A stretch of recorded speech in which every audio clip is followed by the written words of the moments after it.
Pessoal, então nós vamos comentar aqui sobre a nossa disciplina de controle de qualidade, aqui com todos vocês que estão online e também quem assiste aqui depois pelo YouTube. Primeiramente, alguns recados no sentido dessas atividades.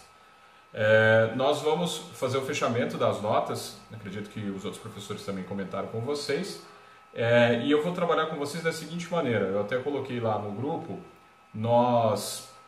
eu vou pontuar para vocês aí em 10 pontos a entrega dos mapas mentais. Então, aproveitando o que estava lá no grupo e trazendo para cá quem são as nossas aulas, que são todas lá também para quem quiser rever e quem não tenha mandado o mapa mental ainda, são as aulas do dia 25/3, Introdução aos controles de qualidade, controle de processamento e erros. A aula do dia 1/4, controle de qualidade e processamento de erros é a continuação, né? Então é um segundo mapa mental. As aulas do dia 15/4, onde falamos sobre a ISO 9.1445 e os sistemas de gestão integrada. E a continuação dela, que é a aula do dia 22/4, ferramentas de qualidade, falamos sobre os sistemas de gestão integrada e o programa 5S. Então esses quatro mapas mentais, pessoal, já recebi bastante mapas de vocês, que mostra uma clara evolução de vocês, ficou muito bom, mapa atrás de mapa, muita gente está me mandando, fazendo ele à mão, né, não tem problema nenhum, e eu recomendei, estão me enviando via aplicativo, que é o Adobe Scan, né, que eu recomendo, eu pessoalmente uso, até colocando o nome dele aí no chat para quem está online, para quem não está, o nome é Adobe Scan. E tem alguns alunos que me enviam por um outro aplicativo que também, teoricamente, parece ser tão bom quanto o Adobe Scan, chamado de Can Scanner. Sei que você preferir, o que você achar melhor, você pode enviar para mim. Por quê? Porque quando você faz o PDF dele, ele dá uma melhoria nas próprias cores e dá uma nitidez maior na imagem, no documento. E isso facilita bastante aqui para eu poder analisar e responder vocês por e-mail. E não só isso, mas como trabalhamos com controle de qualidade e como biomédicos vamos trabalhar com muito protocolo e muitas questões em que a gente tem de enviar documentações, resultados de exames e etc. Ele ajuda bastante porque ele já cria um PDF, você já documenta, e ao enviar esse e-mail para para alguém que você esteja necessitando enviar, ele é válido como um documento. Então, ele tem essa possibilidade. Quem está me mandando também os mapas pelos aplicativos MindMaster, entre outros também, tá maravilha, tem me enviado diretamente o link, tá?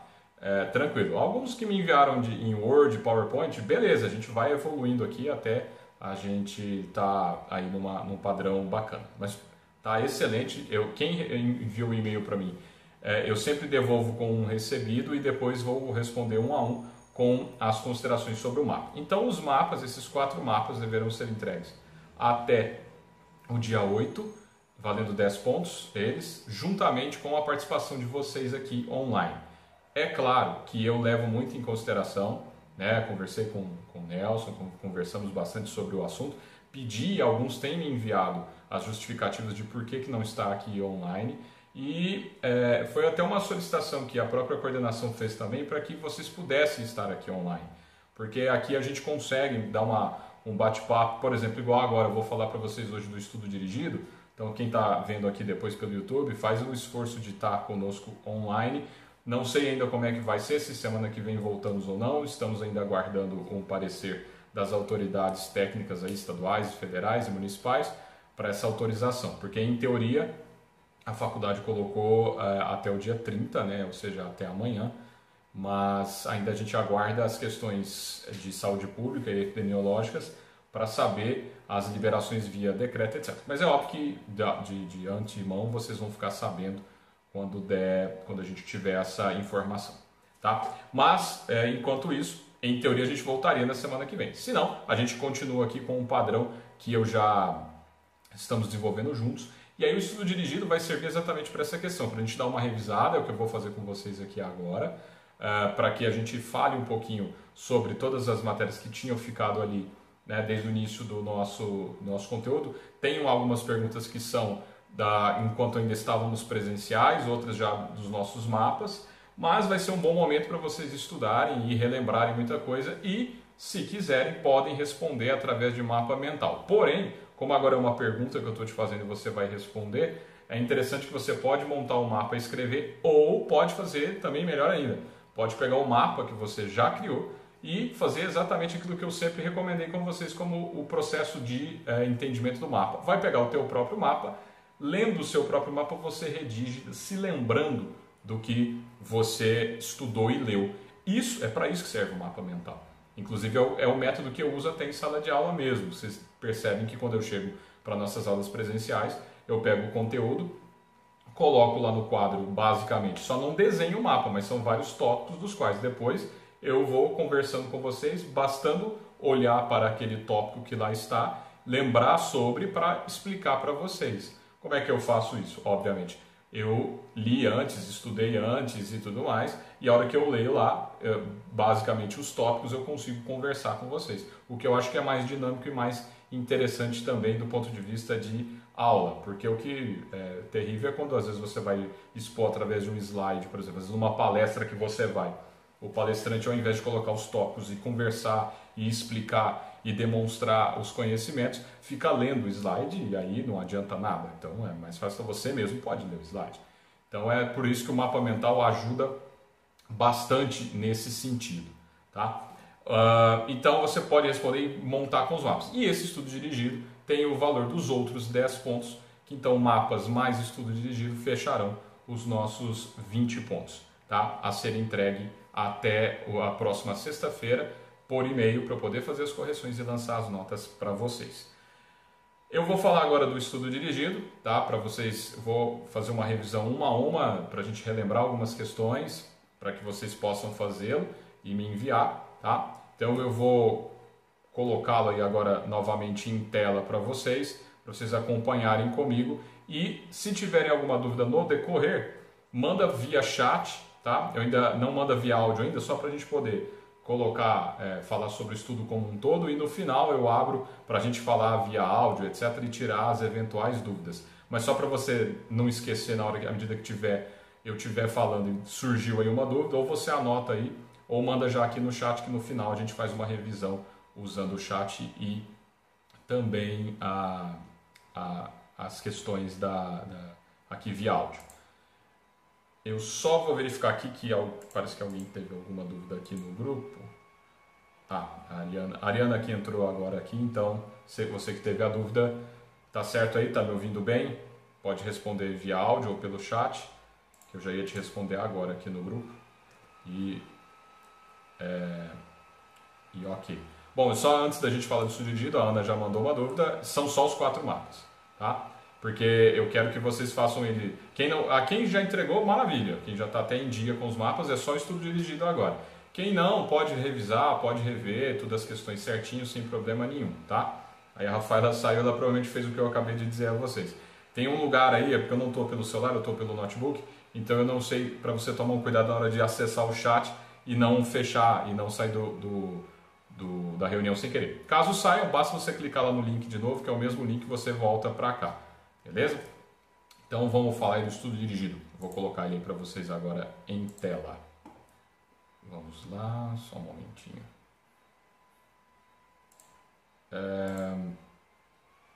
Então, tá aí o nosso estudo dirigido.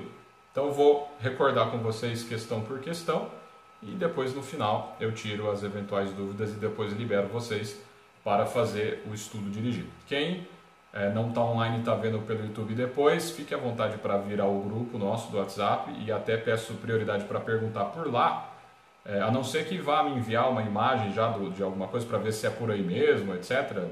Mas aí tanto faz, pode mandar no grupo também, porque a gente faz dele um próprio grupo de discussão. Você enviou dúvidas, às vezes outra pessoa teve a dúvida, a gente já aproveita ali no momento, tá? E eu escrevo ou mando áudio e vamos resolvendo ainda melhor o nosso estudo dirigido, tá? Ou por e-mail. Pode me mandar, todos têm, pauloh@factus.edu.br. Então, pessoal, na nossa questão 1, para a gente relembrar aí, eu peço a vocês, de acordo com os seus conhecimentos, explicar para que serve um controle de qualidade para o laboratório de análises clínicas, mas aí também você pode ampliar a resposta para qualquer área de atuação nossa como biomédicos, laboratórios de banco de sangue, clínicas estéticas, etc. Conte para mim, com as suas palavras, como é o seu entendimento sobre a implantação de um controle de qualidade. E aí você pode dar vários exemplos sem dificuldades. Quer responder via mapa mental? Pode. Só que não se esqueça de colocar, nesse caso do mapa mental, uma pequena explicação lateral para eu poder entender o que você está tentando me dizer. E lembrando aí que o estudo dirigido deve ser enviado por e-mail. Se for feito à mão, mesmo esquema, mete o Adobe Scan ou Cam Scanner e manda para mim. Se for feito pelo próprio computador mesmo e etc., pode me enviar em PDF. Na questão de número 2, eu peço para que você cite e comente os passos para que a gente implante esse sistema de qualidade nos laboratórios de análises biomédicas. Então, quais são aquelas etapas, aquelas importâncias, né, que a gente comentou aí, desde que ainda comentei com vocês sobre aquela questão de você ter que envolver toda a equipe, não é só a diretoria e tal. Então, lembrando que todo esse material que eu estou lhe perguntando, você pode e deve consultar nosso material de aula que está no portal, bem como você também pode, eventualmente, dar uma lida em algumas outras bibliografias, desde que você, eventualmente, se você for citar alguma questão um pouco mais técnica, etc., só coloca a referência para eu poder ajudar vocês nesse sentido. Então, essa é a nossa questão aí de número 2. A questão 3 é aquilo que também comentei com vocês sobre os POPs, os procedimentos operacionais padrões ou padrão. E qual que é a finalidade dele no controle de qualidade? Lembrar que aquilo que eu comentei com vocês está no nosso material. Padronizar é exatamente a palavra-chave, tá? É o verbo-chave para o controle de qualidade. Tudo que você padroniza suas operações, né? Você cria seus procedimentos operacionais e os padroniza, ou seja, todo ele tem que ser feito da mesma forma. Se você vai fazer um exame de glicose, por exemplo, utilizando um determinado procedimento operacional, que é num aparelho tal, você vai fazer enfim, você tem que ter sempre registrado, né, a importância dos registros aí, esse procedimento operacional para que todos realizem ele da mesma maneira. E ali também, dando uma colinha para vocês, que tem o procedimento de qualidade na manutenção dos resultados. Por exemplo, a importância das manutenções e etc., que é o que a gente comenta, inclusive, na questão de número 4, que os laboratórios e as clínicas e todas as nossas áreas de atuação biomédica terão equipamentos críticos. Tá? Por exemplo, lá no laboratório de análises clínicas, você tem um aparelho de medição hematológica, você tem um aparelho lá do setor de hemato, você tem um aparelho do setor de imuno, da bioquímica, eles são críticos. E a definição e cuidados que devem ser tomados para manuseá-los. Aquilo que eu comentei com vocês sobre manutenção, registro, verificação e tal, está lá no material e a gente relembrar dessa questão aí. Na questão de número 5, eu já te peço a importância da manutenção preventiva no auxílio ao controle de qualidade. Então está aí também outra questão extremamente importante. Imagina só se você está lá num determinado momento do seu aparelho, vamos falar agora não só de laboratório de análises clínicas, mas você está numa clínica de estética, você se formou e está atuando numa clínica de estética. Você está com o seu cliente lá, está fazendo determinado procedimento, tem um aparelho que você utiliza e de repente, do nada, esse aparelho para de funcionar. Pode acontecer mesmo com manutenção preventiva em dia, mas com manutenções preventivas em dia, a tendência é que você não tenha esse problema. Ou, por exemplo, algumas questões aí de algumas clínicas, vamos usar estética de novo. Toda a aparelhagem que vai ser utilizada numa clínica de estética, por exemplo, mas não só ela, mas num laboratório, tudo funciona à base de energia elétrica. Então, uma coisa que você tem que ter aí em relação não só a manutenção preventiva, mas tem também, por exemplo, os no-breaks ou os geradores que fazem com que sustente uma energia em determinada parte do tempo. Manutenção preventiva, dando um outro exemplo que não é na questão biomédica, mas é uma questão prática, você pode conectar, tá? Eu até gosto, inclusive, que vocês façam essas comparações. Por exemplo, quando você vai viajar, coisa que nos últimos tempos agora está difícil, né? Mas você faz sempre uma manutenção preventiva no carro, por exemplo. Para quê? Para evitar que aconteça algum problema na estrada. Que coisa terrível que é você ter que parar o carro por algum problema que dá no motor, etc. Acaba com a tua viagem. E a mesma coisa acaba com o seu serviço se você estiver dentro do laboratório. Então, vamos puxar um pouquinho dessa ideia sobre manutenções preventivas.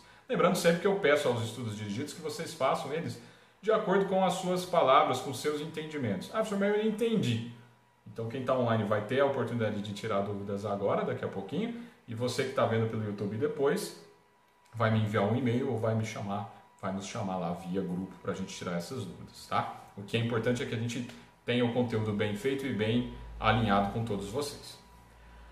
Na questão 6, utilizando então dos seus conhecimentos e riqueza de detalhes, a importância aqui também, isso aqui é extremamente inerente ao controle de qualidade, melhoria contínua. Tá? É aquela velha história do, fiz assim e tal e tá bom. Será que tá bom? Por exemplo, quem aí tiver interessado e como eu vou fazer ainda as correções, alguns eu já até respondi os e-mails com algumas considerações. Professor, eu quis dar uma olhada no meu mapa mental que eu criei, depois que eu li mais isso ou aquilo, eu queria rever e mandar ele de novo para você. Pode? Pode. O que você está fazendo nada mais é do que uma melhoria contínua. Você viu o teu sistema, criou a ideia, inclusive a gente tem uma questão, deixa eu até ver se eu consigo mostrar aqui para vocês, se eu ainda não tinha até testado aqui no Google Meet, mas eu acho que ele tem também.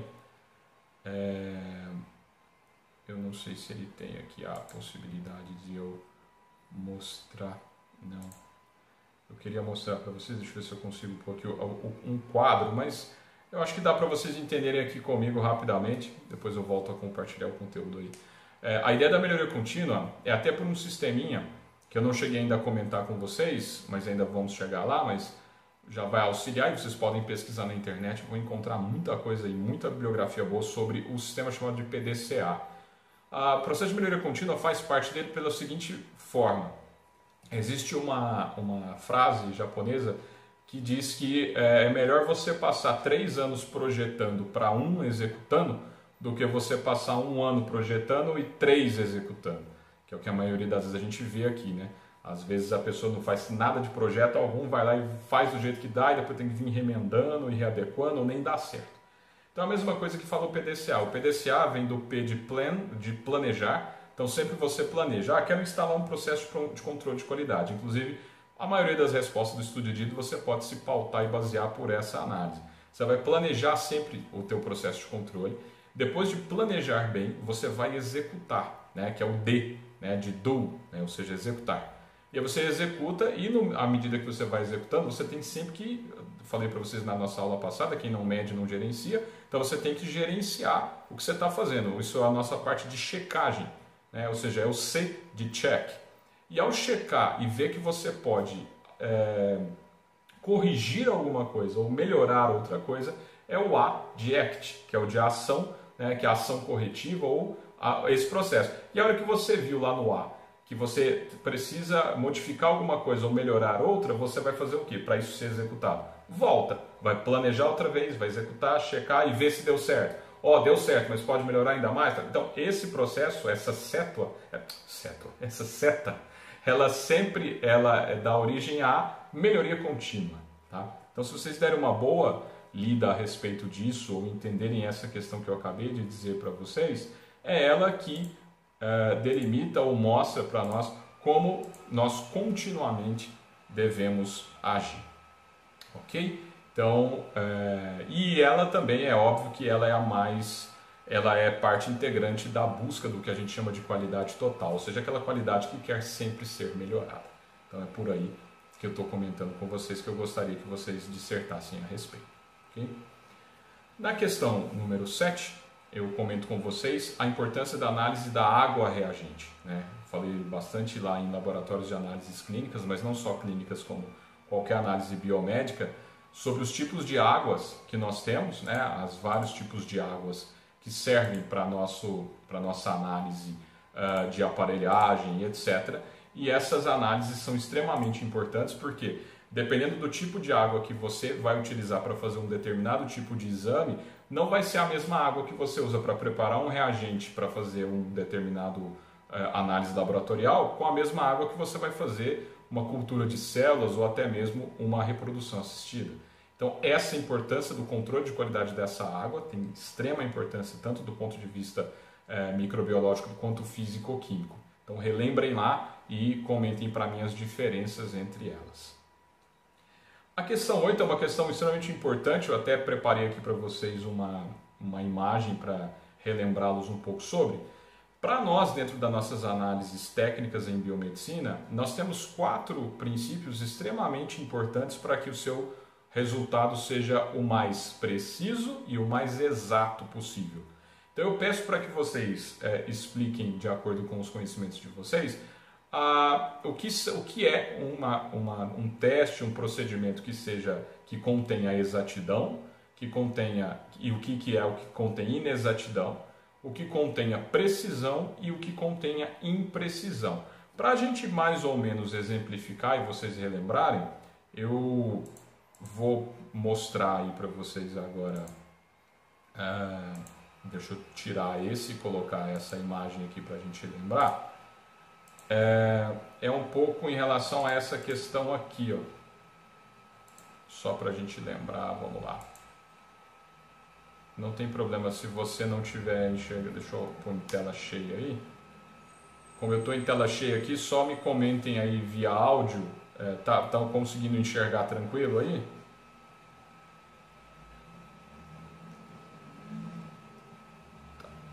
Tá cortado, mas vocês, deixa eu tirar ele então de tela cheia. Sem tela cheia vocês conseguem ver? Ainda não? Vocês conseguem... o texto aqui não tem problema, porque depois dessa imagem eu disponibilizo para vocês. Mas pelo menos aqui, vamos aumentar aqui. Vocês conseguem ver essas 4 bolinhas aí? Aí, melhorou agora? Tá vendo? Tá dando para ver? Não tá vendo nada? Mas está compartilhado para vocês. Deixa eu entender então o que pode ser. Deixa eu fazer uma coisa aqui, vamos ver se fica melhor. Vamos lá. Ficou melhor assim ou não? Ou ainda não conseguem ver?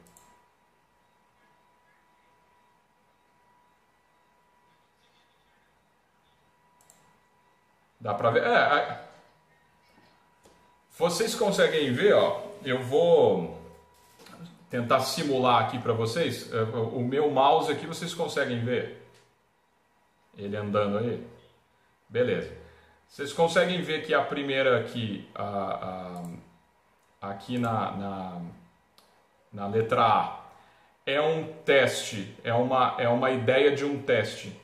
Que não foi, porque a ideia basicamente dessas bolinhas aqui, mas antes de eu continuar, alguém não está vendo?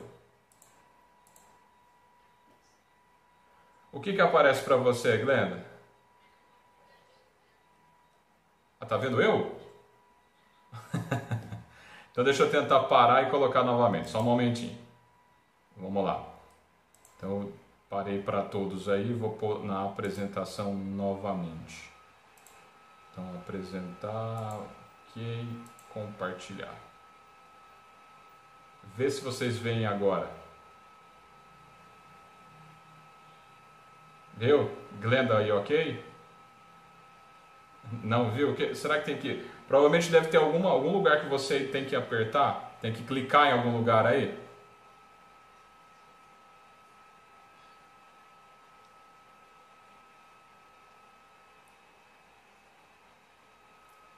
Pode ser isso. Viu? Isso. Então, quem não viu aí, exatamente, obrigado aí, Mayara, tem que tirar essa agulhinha aí, como se estivesse fixando. Então, mais alguém não está vendo? Saúde. Alguém mais aí não está vendo? Não? Todo mundo? Ok? Ana, tá vendo? Beleza, então bora.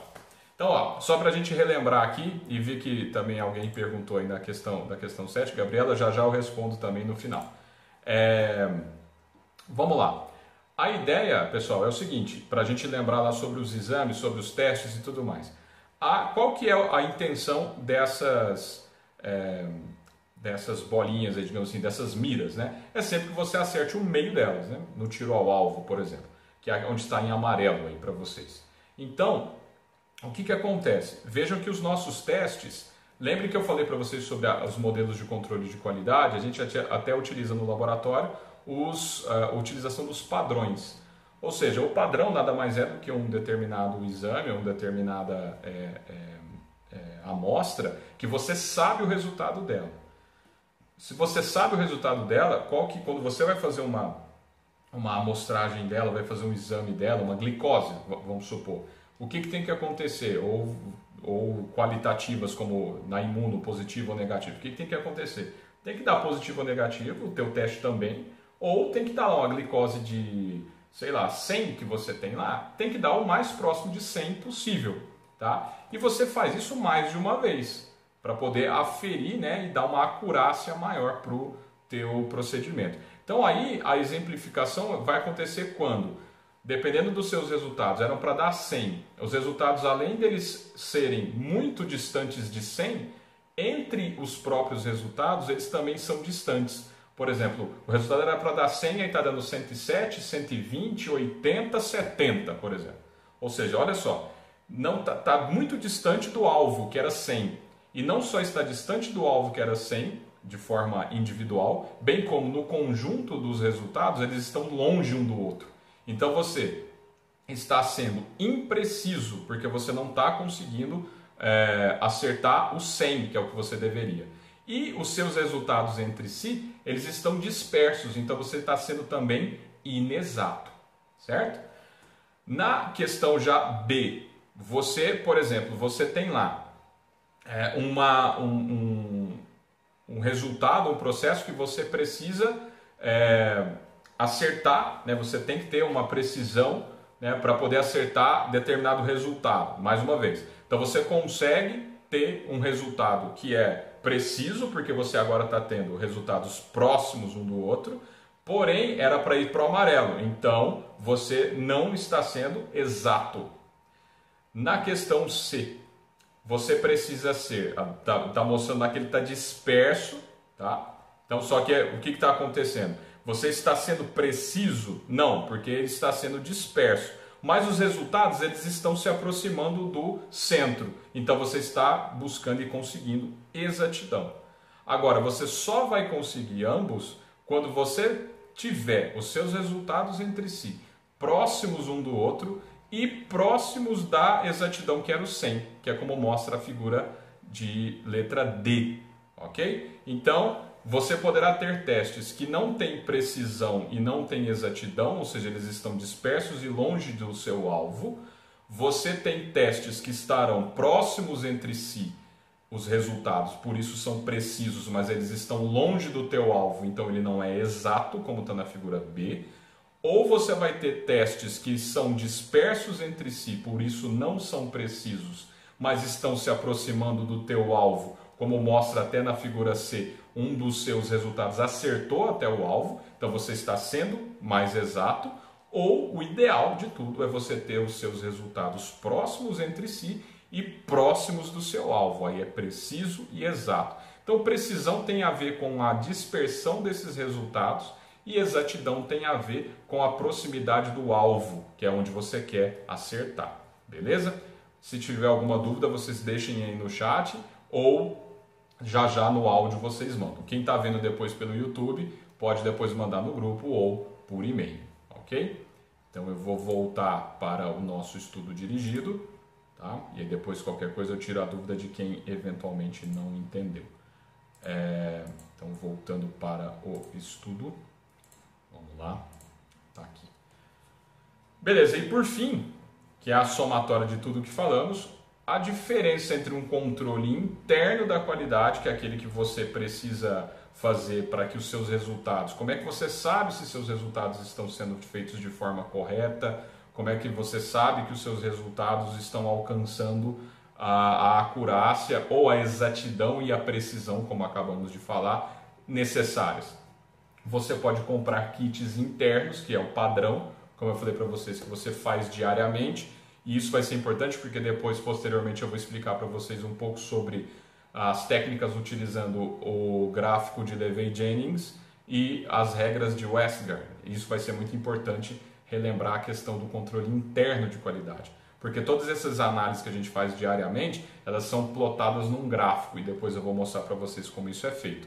E elas também ajudam na questão de que, como você tem um padrão, você precisa saber se seus resultados estão próximos ou não do exato e do preciso. E não necessariamente os resultados precisam dar na pinta, digamos assim, precisa dar 100, igual eu acabei de falar. Era para dar 100, tem que dar 100. Não, tem uma tolerância, tem um desvio padrão aí, que aí depois nessa aula de Levy-Jennings eu explico melhor sobre o desvio padrão, variância e etc. Então o controle interno de qualidade serve para você medir se você está alcançando diariamente os resultados precisos e exatos. E o controle externo vai servir para que você se certifique disso. É uma análise porque você faz um controle interno seu. E para evitar que você achar como o controle é seu e evitar que você ache, não, tá bom, eu que faço o controle, né? Então não adianta. Você tem que ter uma certificação externa desse controle, que é o controle externo de qualidade, que a gente tem um exemplo que eu mostrei para vocês do PNCQ, que é o que a gente inclusive usa no laboratório lá da faculdade. Onde você recebe algumas amostras que vêm de fora e você tem que fazer as análises dela, responder algumas perguntas e colocar todo dia 5 lá no portal do PNCQ, e é através dele que você vai ser homologado e vai ser certificado nesse programa. Ou, como falamos no sistema ISO, o controle interno de qualidade é como se fossem as auditorias e controles internos do teu sistema de qualidade, meio ambiente e segurança. E quando você quer ser certificado disso, quer contar para todo mundo e dar publicidade disso, você convida a auditoria externa para poder se certificar nesses programas, certo? Então, pessoal, esse é o nosso estudo dirigido. Só fazendo mais uma lembrança final e já abro para as dúvidas e aguardo as dúvidas daqueles que forem ver pelo YouTube depois. Temos então os nossos 4 mapas mentais a serem entregues até o dia 8, no valor de 10 pontos. E a entrega deste estudo dirigido por e-mail também no dia 8 pode ser respondido via manual e depois fotografado para mim pelos aplicativos, ou enviados diretamente via PDF para o meu e-mail, ok? Se tiver qualquer dúvida, estou sempre aqui para vocês à disposição.